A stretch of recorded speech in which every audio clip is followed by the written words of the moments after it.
And now we're going to enter one of the greatest game rooms I've ever seen.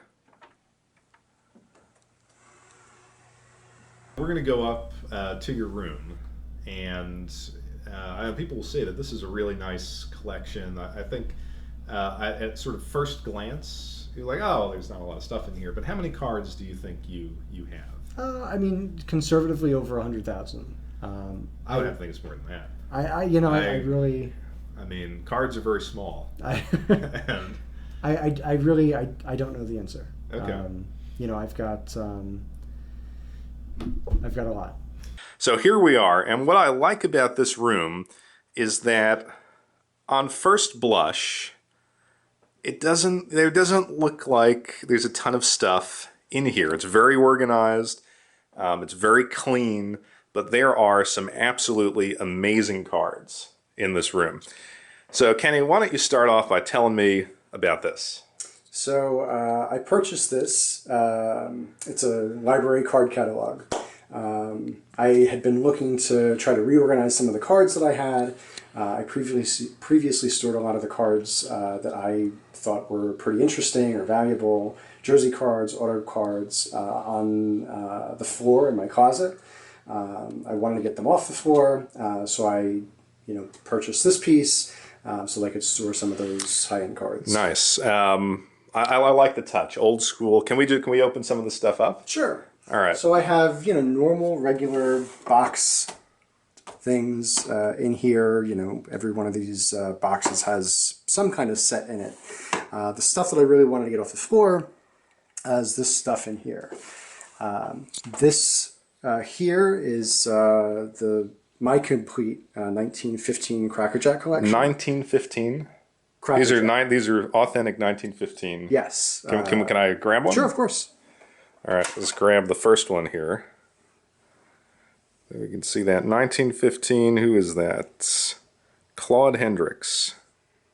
Look at that. I mean, an actual 1915 card. How many are here? I probably have about 20. 20. It's a pretty big set, but every now and then, as I've seen these come up on auction, I pick them up when I can, and this is the. Now, about how much does a 1915 card go for? Let's say mid-range in the set. Some of the commons, we're talking about $175, $200, PSA 5 condition. A lot of the cards that I have in the set are mostly PSA or SGC 3s and 4s. I do have some 5s and I think a 6. What's the best card you have in this? I would say the Rabbit Marinville. Rabbit Marinville. Yeah. So this is, again, Rabbit Marinville. And you say he's a Hall of Famer. Who did he play for again? I can't see that on there. Boston. Boston.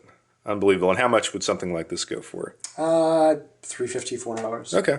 So expensive, but not crazy. No. All right. Now, what you'll notice, the viewers I'm sure have noticed this already, neither of us will be appearing on camera. Correct. Because we were told, actually as kids, that, we have a face for radio. And, so, right. It's going to be, we want to focus on the cards. Yep. It's going to be better if we are not pictured. We want to focus on the passion for collecting. The passion for the hobby, sure. You mind if I look at some of these other drawers here? Yeah. Actually, before we do that, this has been in the shot here. What is this? So I actually recently picked up a 1955 top set. Much of the set was in graded condition. So I pulled out the cards that I felt could use an upgrade. I have those cards here in this pile. There were others, but I sold them. So you're not keeping these? No. So what I did is I purchased some upgrades to the set, and as I did that, I sold off the cards that I replaced. So these two piles here are things that I still have to pick up. This pile here, those are cards that I've already picked up. I have better condition of those cards now, and I have these listed for sale. Very nice.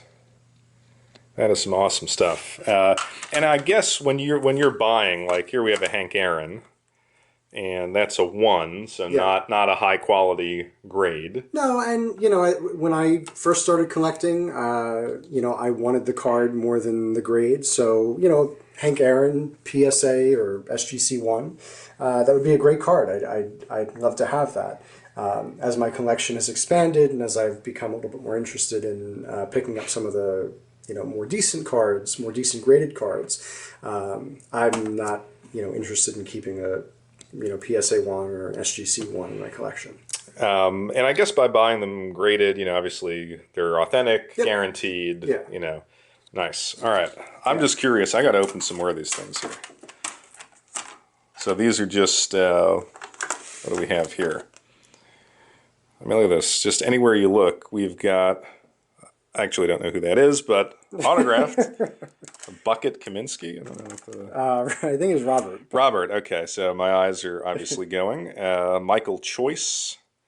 So perhaps this drawer, still working on the heavy hitters in that drawer. Yeah, again, this was stuff that I had kind of sitting in the closet. Probably the nicest card here is that one there. That is, who is that? Connor McDavid. Connor McDavid. McDavid. Rookie. Nice. So, what I did is I put the... So this is just not pure baseball. This is every sport. The stuff that's in here is every sport. There's no, rhyme or reason as to why this is here. I have, some of these cards here. Again, things that I wanted to, preserve in a bit better condition. Just various cards that I think are really nice cards. There's a Connor McDavid, autograph jersey. This is the year before he became a rookie in the NHL. Here's a Justin Verlander autograph. Wow. Again, year or two before he got into the MLB. So again, reasons why I have some of the cards that I have in here. Nice Aaron Judge rookie. So these come from boxes. How many hobby boxes would you say that you buy in a year? I think it all depends. I maybe 10 to 15. Many of the times I purchase a hobby box, I like to open the hobby box. In other cases, depending upon the value of the hobby box and the price that I get it for, I leave them sealed. When I moved back to the area, Central Pennsylvania, yes. And you and I got together for the first time in my new place, and this was the first time you'd really seen the extent of my collection.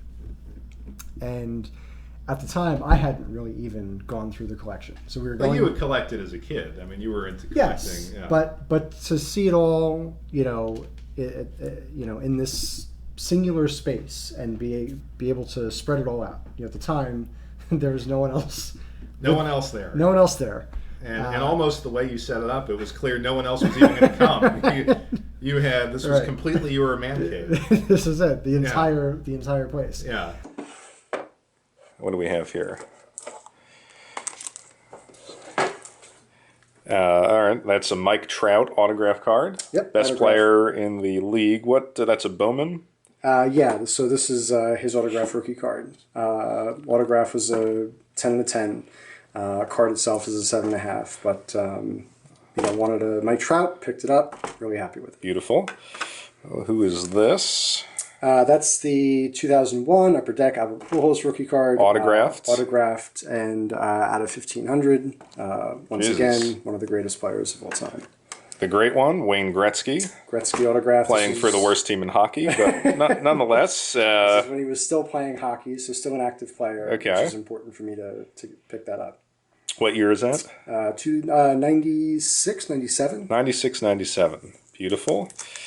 We have a, what is that, Sidney Crosby? This is a Sidney Crosby autograph. This is from his second year. Wow. Awesome. So you can see that even if we pull back here again, like I said, this looks very unassuming.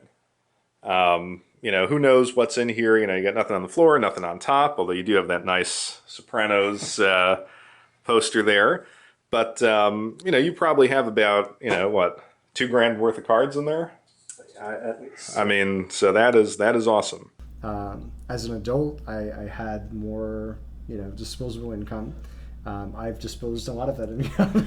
Yeah, a lot of people think disposable income is a positive thing, but Right. lots of income has been disposed. Right. So this is the next little fixture here in the room. What do we have in here? What's the...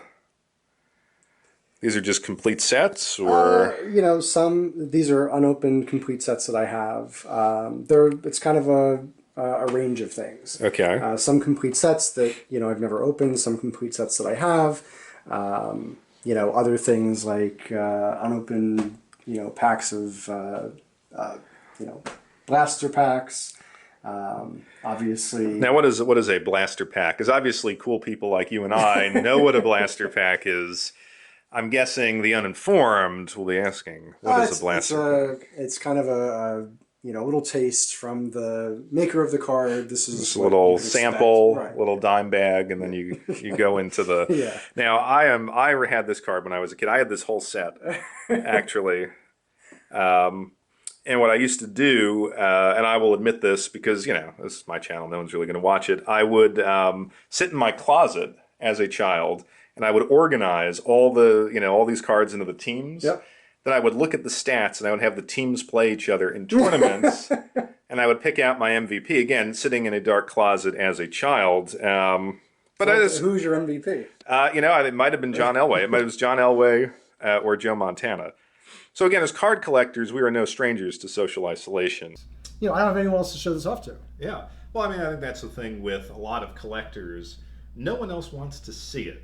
That's why, I did YouTube, because believe it or not, family members, girlfriends, potential girlfriends, no one cared. Right. All right. In fact, many were turned off by the collection. So, whereas I could show you the massive amounts of video games, then you could show me, the cards. Now, what is this down here? You just have a whole thing of... This here? Yeah. This is the 55 set. That's 55. Okay, so that's these are the keepers? This is the portion of the set that I'm really happy with, yeah. Okay, so again, I'm going to say the only room in the country where you can walk in and trip over a near complete graded 1955 top set. And I'm going to admit, I've done that to your other sets. Coming here, I've tripped over, a Duke Snider Perfect 10. Did you find that the love of sports came before the cards, or were you already, were you a card collector, then you got into the sports subsequently? No, I think it went hand in hand. Watching sports and being interested in specific individual players. I was a big fan of Jose Canseco as a kid. Okay.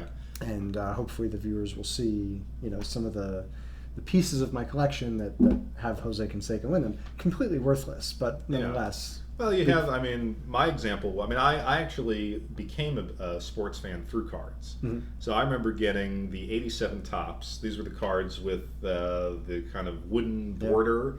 Yeah. And that's how I learned about, averages, and the different teams, the different players.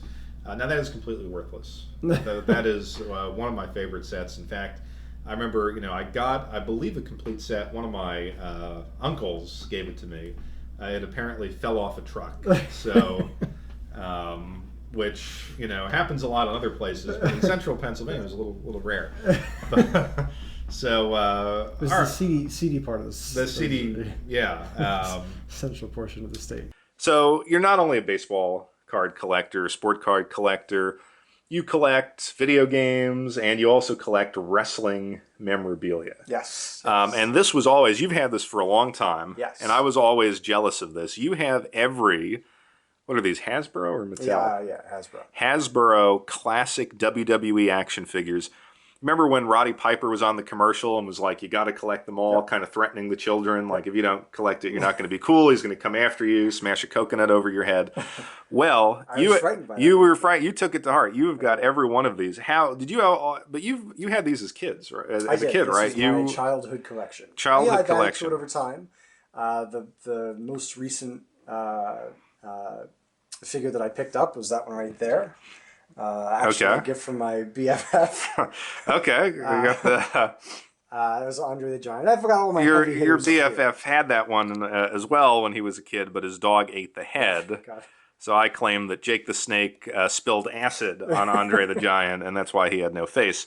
Now, the interesting game that you could play here, if you're watching along, is as I pan this terrific collection, how many are dead, how many are alive today? I think poor Anvil, he's gone there. We have the...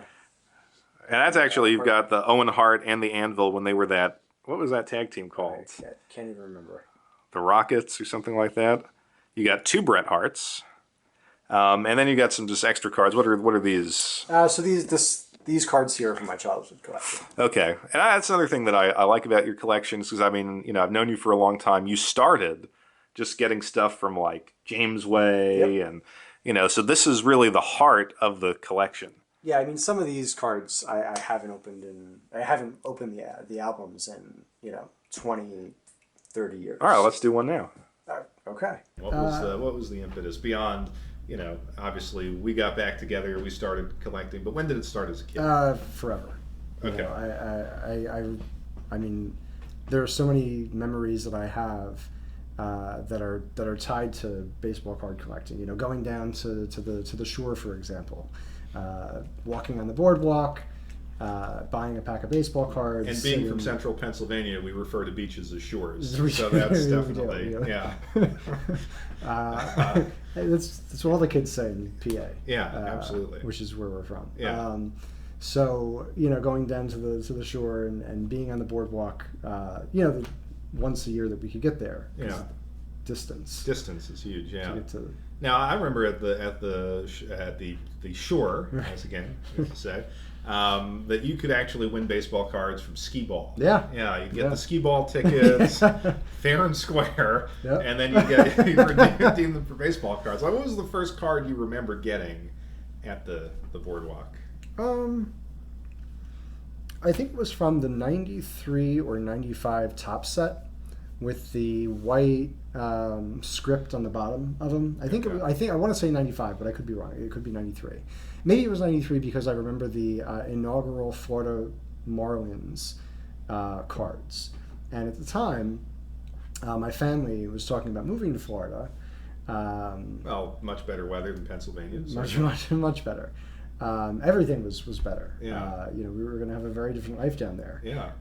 And wound up not. But that's what I remember about 93, and I have no other reason to know that except for that was the time that we were talking about moving. Pull one out. Let's see. I don't know what this is going to be. It'll be the Texas Rangers. That's again, baseball card porn vocabulary. Just pull it out. Let's see what you have. Right off the top, I organized this album by players. Okay. When I was a kid, my favorite player as a kid was Jose Canseco. Jose Canseco. So it makes sense that there he is. And I guess as he bounced around the league, you got him for every team. I did. All right. What's Jose up to nowadays? Nothing good. Nothing good. Okay. So he's kind of like the Lawrence Taylor of baseball. Awesome. Rafael Palmeiro. I remember I used to love playing as the Texas Rangers in RBI 93. I loved Rafael Palmeiro in that game. Kenny Ra, man, I had a ton of these. Yeah. Beautiful. Okay, so I want to ask you about another aspect of the baseball card market, and that is, when we were young, that's when we got into cards. We were kids, and we could buy a pack for $1. But it seems to me that the hobby's gotten way more expensive. So do you see that as a problem, as it's more expensive for kids to get into the hobby today? Is that going to impact it long term? No, I think it is more expensive for kids to get into the hobby. I think there's still packs to be had for $3 and $4 and $5, and those packs are generally not going to give you those high-end cards that you would find in the hobby boxes or the hobby packs. And are kids paying that $4 or $5? Because I mean, for $5, a kid could subscribe to a girl on Twitch, get her Instagram or whatever, whatever they're doing. So it seems like apps and all the stuff, Fortnite. Are kids really forking over $5 for a pack of cards? Well, when you put it like that, yeah, probably not. But then again, it's been a very long time since I've been a kid. And despite the fact that I am... See, now I know people that would disagree with that. I will say that... Wait, is she here? No. Okay. Keep going. Keep going. I will say that I do not know anything about what kids are into today. Twitch and Fortnite and all that other stuff. You don't know what that is? That's a You've never heard of it. I mean, I've heard of it. You think of Fortnite is 2 weeks. Anyway. All right, so we are in front of a nondescript closet.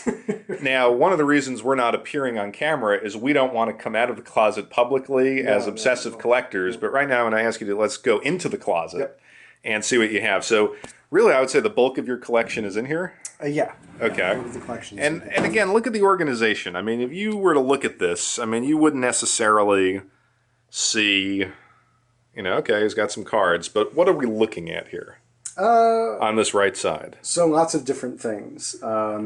These are the some of the more valuable sets I have on this bookcase and the another bookcase. So I've sorted them into albums by year. What kind of sets are we talking about? So we're talking about baseball sets here. Okay. Primarily from the 70s, 80s, and 90s. And then up here, these are just random sports, basketball, hockey, football sets that I've put together that I wanted to take good care of. All right. So taking this... So let's look at that one. This album here. Okay. All right. Let's bring it over to your card catalog. Now, I want to talk to you about how did your family support you, like when you were a kid? Because I know that as a video game player, I wouldn't say my family didn't support it, but it wasn't universally positive. Like they saw it as a phase and whatever. How did because I know you had some very supportive parents. So how did they react? I think in terms of the baseball cards, that was a hobby that I shared with my grandfather. Okay. Video games, that was something that I did at home. Okay. My father didn't really... Wasn't a fan. Not a fan of me playing video games. Would often question why I wasn't doing other things like mowing the lawn or working on the lawn or cutting the lawn. Yeah, I mean when we used to hang out as kids, I know your father had some choice words for our interests. Yeah. So you didn't have that family interests, friends, girlfriends, lack of girlfriends, style was a problem. So again, a lot of stuff working against you. Yeah. So this album here, over. This is the 1986 Fleer basketball set. This is one of the more valuable sets. Yeah, really, really happy with this. This is actually when I began collecting again, hardcore. More than 10 years ago. It's one of the first sets that I picked up. So, Kareem Abdul-Jabbar, Larry Bird, really nice condition. But this is the... I love this set. This is an awesome set because it captures, 80s basketball. But this is from 86. This is 86. Okay, but they didn't do a set, right, from like early 80s till 86. Like this is one of the first... Right. Modern basketball sets. Those are the sticker cards? Yeah, these are the stickers. So, again, complete, set, complete sticker set. There's the Jordan. And then in addition, I was able to get a couple of things graded. There's the Akeem Olajuwon. Beautiful. 9. The Charles Barkley. 8. Isaiah Thomas is also an 8. And then this is the first, real valuable card that I picked up. This is the Jordan rookie card. That is the Michael Jordan rookie card, PSA. Yeah. Oh, man. And again, you look at that, you're like, oh, well, I don't know, the guy's just got some albums. But this is one of the most desirable sets, certainly in basketball collecting, just hanging out on that case. Oh, and then in addition to the 86, turn the page, I have the 87 87, here. Oh, I love those. Once again, complete set. I mean, this is the era when this may be a little bit before, but we had Nets season tickets, and I got to see the greats like Derek Coleman, Sam Bowie, Hall of Famers now. Yeah, Mookie Blaylock, coached by the legendary Bill Fitch. But the nice thing is that I got to see all of these players live. back in the day, late 80s, early 90s. Yeah. Really, really nice Fleer sets. And again, one of the first things that I wanted to collect. The 87 and 88 Fleers are pretty, easy to pick up. Pretty readily available. It was the 86 that gave me a hard time. Shockingly, you are married. Yeah, that's true. Does your wife support the hobby?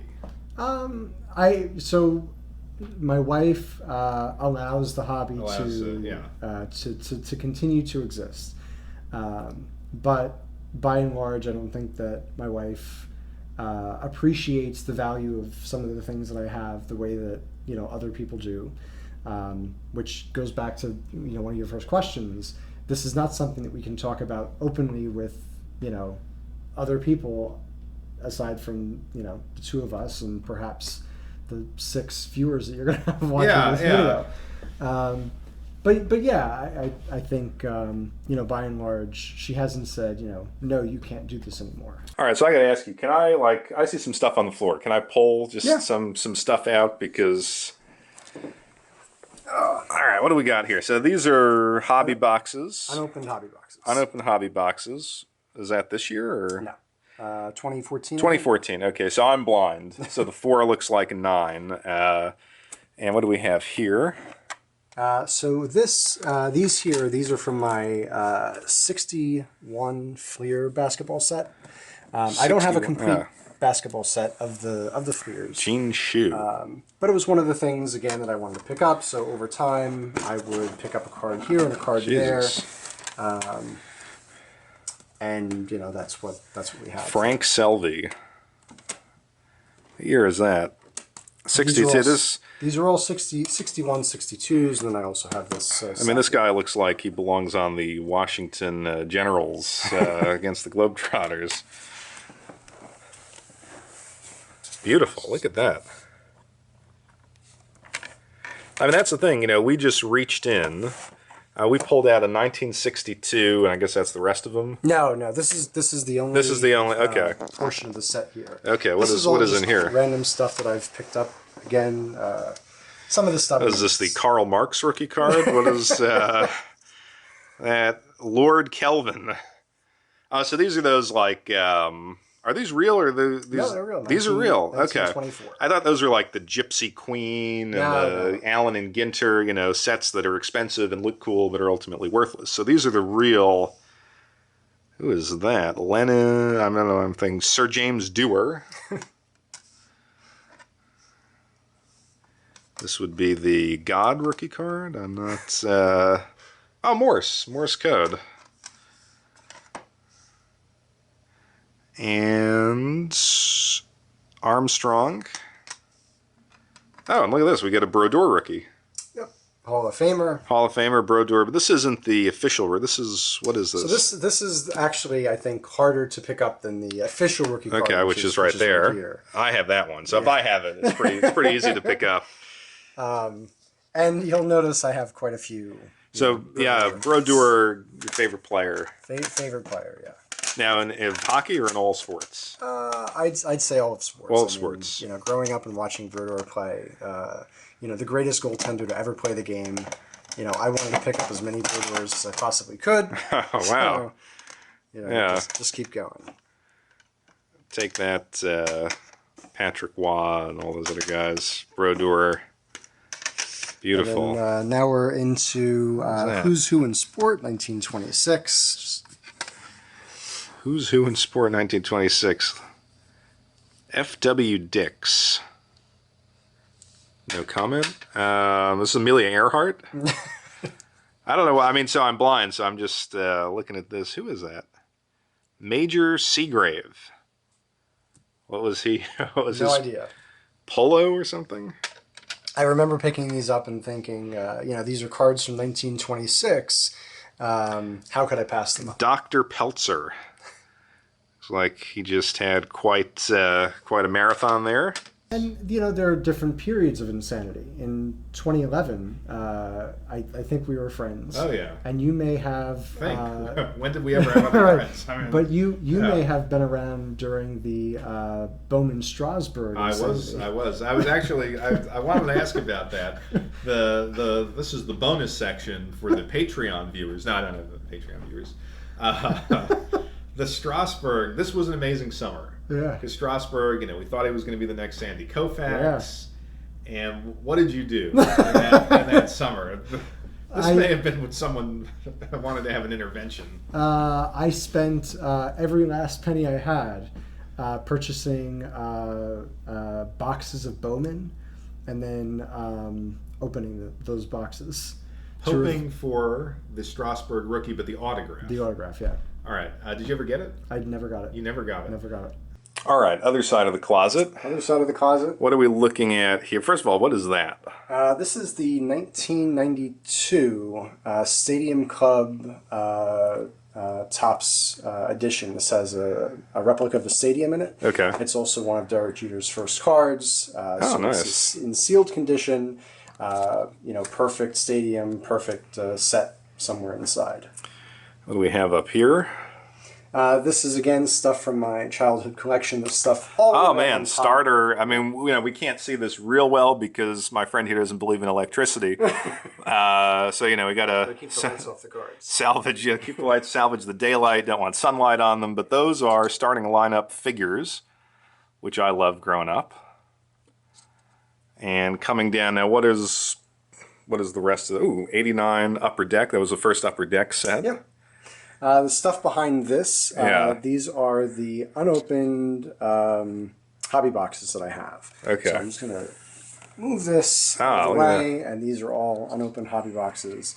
Upper Deck cuts, Topps debut, Bowman draft, Super Jumbo variety. So these are all the kind of cards that kids can't afford when they go into a hobby shop. So, the $15 a pack. No, I would sort not of be thing. able to afford this today. Okay. If I were a kid. Now, are you what they call a packaholic, where you just constantly rip I'm packs? a packaholic. I'm a boxaholic. It's actually really difficult to not open these. Okay. See them every day, or when I open the closet and not open. You open the closet every day, pretty much. I would imagine. Check the collection, sure. You ever do one of those box breaks where you can buy shares of a box and? Yes, I have. You have? Yes, really? I have. Have you done one in the New York area? Heading up 22? No, because I know a guy who would really like you to participate in that. No, I haven't done that. Yeah, but I have done them on eBay. All right. Oh, really? They do them on eBay? Yeah. Okay. Now I'm seeing an envelope down here. All right. And since I'm pretty sure it's not drugs, but they got more cards, I'm going to just ask you to So this reveal what is in there. Something I picked up about a year ago now. It's the hell is Upper that? Deck haircuts. It's a one-of-one piece of hair from John F. Kennedy. John F. Kennedy. We can't quite see that because it blends in with the carpet, but that is John F. Kennedy's hair. Let's see here. Now look at that. How did they get the hair? I'm wondering. I mean, did they exhume his grave? Was this from the autopsy? I mean, at what point back when he was assassinated, like, well, hold on, we gotta get the hair for the cards. I don't know the answer. So do you think that this could be anyone's hair and it's just manufactured rarity? This is Bill from accounting and you just, it's a 101, so we I have purchased this based on the belief that it is Kennedy's hair. Okay. And you're confident in that belief? I have to believe that it is. Now, a wise man once said, as far as baseball cards go, and really all sports cards, congratulations. Well, yeah, they wouldn't lie. Right. If you're paying, $10,000 for this, they're not going to lie. No. A wise man once said that baseball cards are as liquid an asset as cash. Okay. Is that something you subscribe to? Smart man. That's a smart man who said that. Okay, so you think that you could turn around and you need to buy a car, you sell the Kennedy hair. I could envision myself going to the gas station and asking the attendant to fill up my tank and slipping them, you know. Well, you wouldn't slip him the hair card. No, I mean, you know, that would be a lot of gas. Willie McCovey, you know, 70 tops. Okay. You know, here you go, fill her up. So the age of apocalypse is upon us. We need resources, and you're gonna pay. Nice. Okay. Yeah, that has never happened to me. In real life, no. Okay, so that was just a fantasy. Right. Okay, so there has never been a time when a hot box has led to any kind of physical contact. What do we have here? I don't know. What do we have? We have Nolan Ryan. Look at that. This is the only closet in the world. You reach down, you pick up a Nolan Ryan. Hank Aaron and Willie Mays. That's got to be valuable. 64. 64. There's a 62 Musial. It's a nice card. You have like every card that Don West was telling us to buy in the late 90s. I mean, Jesus. And I'm sure you bought them for a lot less than he was selling them. Money shot! Incredible. My Brodeur. More. Habit. How many Brodeurs? Now, this is multiple. I don't know if you can see that. Multiple Brodeurs. Yeah. There's more of those. 61 Fleers. What do we have here? Michael Crabtree. So really, you know, sport agnostic here. You've got everything. What are these? So we did this, saw this but I mean, one. I've never seen. This is an interesting cut. It's Historic Autographs 2013. Fred Sanford autograph. This is valuable. No. This looks like it came out of a laser printer in about the mid '80s. What is? Very well may have. What company is this? Historic Autographs. Okay, so they just get the guy to sign a piece of printer paper, and Fred Sanford was a pitcher during these years in the major leagues, so there you go. St. Louis Browns. Okay. I don't know if this is valuable or important, but it's a card from 1889.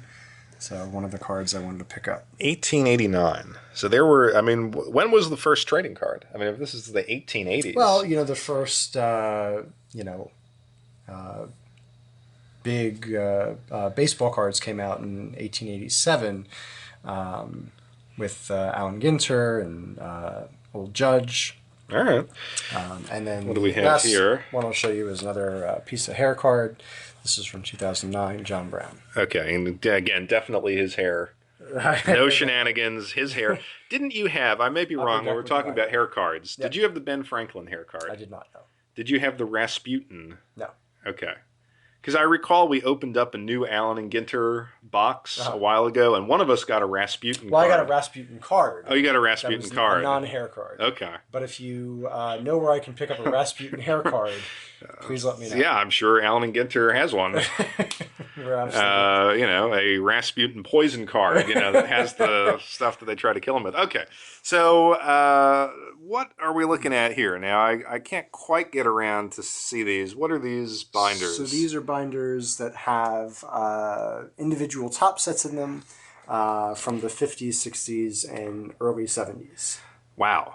50s, 60s, and early 70s. Yeah. All right, so 50s, 60s, and 70s on this side, 70s, 80s, and 90s on the other side.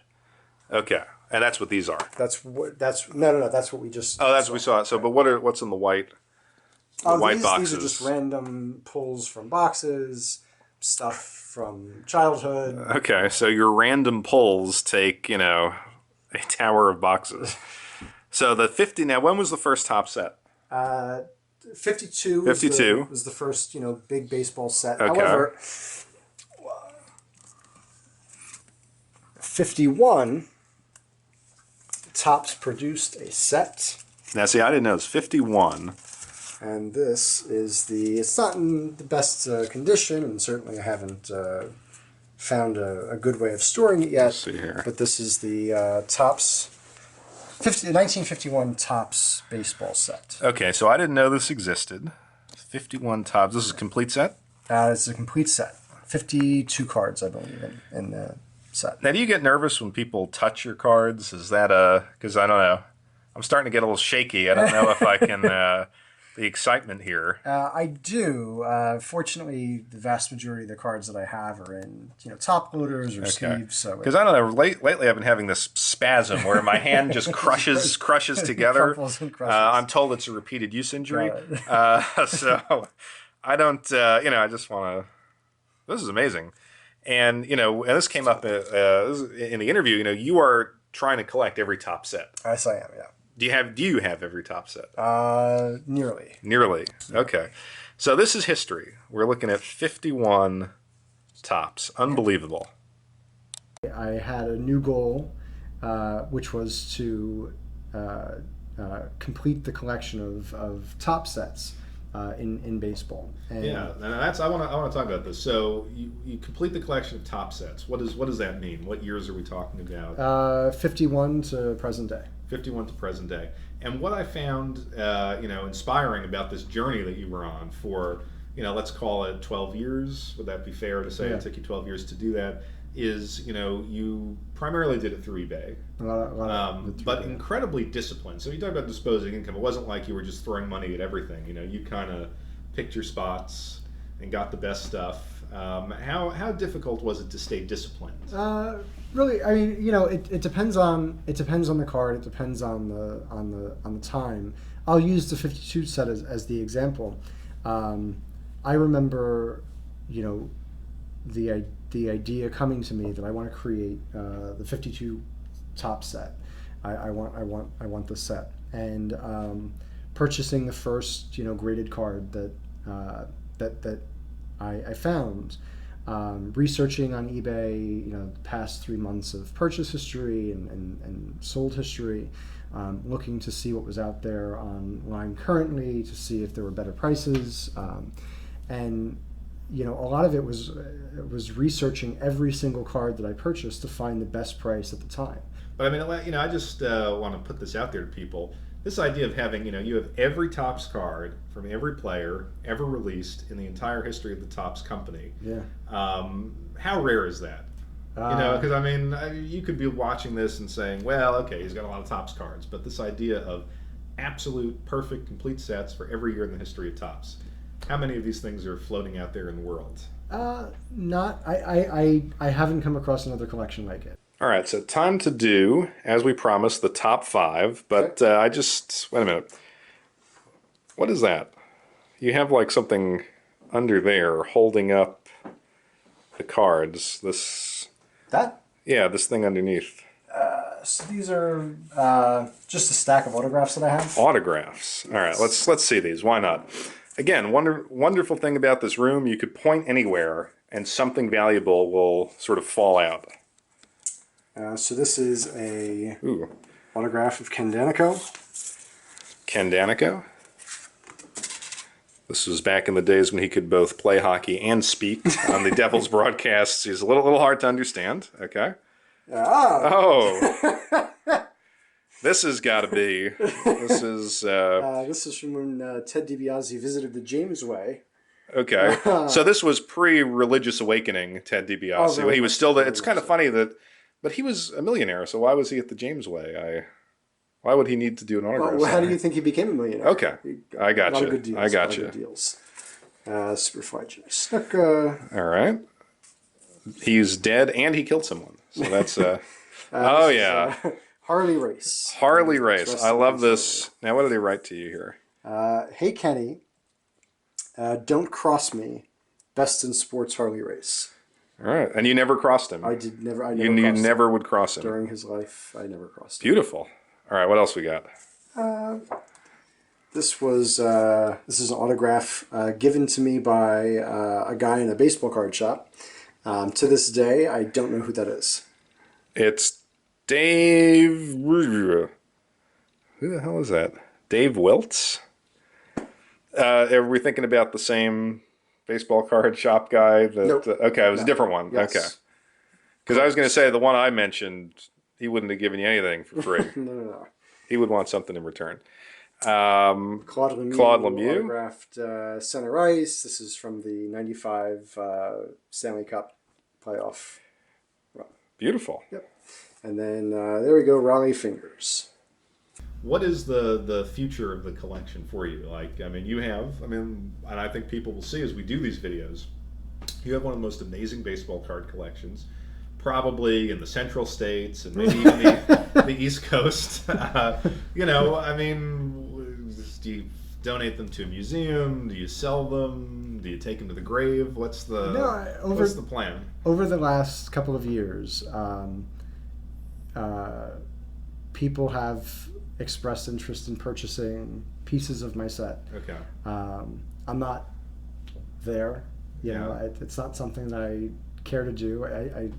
I painstakingly spent a lot of time and a lot of money on the collection. More time than money. More time than money. On this, so I don't feel like I need to sell or move on from collecting just yet. So Kenny, you promised that you would show us 5 heavy hitters at the end of this video. What do you have for us? 5 amazing cards. So these are cards that I've picked up recently that I'm pretty proud of to add to my collection. Okay. This is an autographed Drew Brees rookie card. Oh, that's nice. How much something like that go for? I can't remember how much I paid for it. More or less than a hair card? I'd say less than a hair card. Less than a hair card. Okay. Well, that's interesting. That says a lot about the hobby. All right, move that away. Let's put this over here. 2005 rookie card, Sidney Crosby autographed. Now, did you get that in the box, or did you? No, I purchased that. Okay. Separately. Awesome. You wanted some basketball? So I wanted basketball. 61 Fleer Bill Russell. Is this his first card? It is not. Okay. 61 Fleer Bill Russell. All right. You had mentioned the 55 set that you tripped over. So from I wanted to. PSA 3, Sandy Koufax rookie card. Incredible. And then this is my newest edition, 1955 Topps Roberto Clemente rookie card. Wow. So give us a little, rarity. Tell us a little something about this card, because I know you said, this was really, obviously we know Roberto Clemente, but what's the population on this? How rare of a card is this? For me, this is, probably the biggest card that I have a single player that I needed to purchase. From that set? From this set and from most, any set. So this was the last big heavy hitter that I needed to get. I picked it up, and really happy with it. Beautiful. I wanted to bring you on the channel because you are an amazing collector. You're one of the top collectors, and it shows, by the way, that not every collector is on YouTube, showing off everything they have. There's a lot of private collectors out there with some awesome collections that you won't know about until they hit the auction block. Yeah. But what advice would you give to somebody who's starting to collect anything? Baseball cards, video games, stamps, whatever it is. How do you become a top level elite collector? I think it's a lot of persistence. There's a lot of persistence. There's a lot of research, but there's also a lot of passion. You can have all of the money, all the disposable income that you want, but if you don't have the passion to find something that you want to collect and complete that collection, then it's meaningless. Research to find the best prices for individual items leading up to the completion of the collection, and then if you're passionate and you do your research and it's something that you enjoy, I would suggest don't stop. There were several times where I had to take a month or two off because something else happened, and I needed to dedicate some resources to things like mortgage or air conditioning or a new car because the other one that I had fell apart. Other ones. But and you've had people, again, family, friends, financial advisors probably tell you, look, you may want to pare back. But you stuck to it. Yeah, in fact, there's only one person who has really told me to pare back. But, I would say if I were to take all of this money and invest it into the stocks, I know two things. One, I'd be a lot wealthier than I am right now. And two, I would have a lot less control over and a lot less enjoyment of, building that wealth. To me, this is wealth because I think the cards are valuable, but it's also wealth because I enjoy it and it's nostalgic.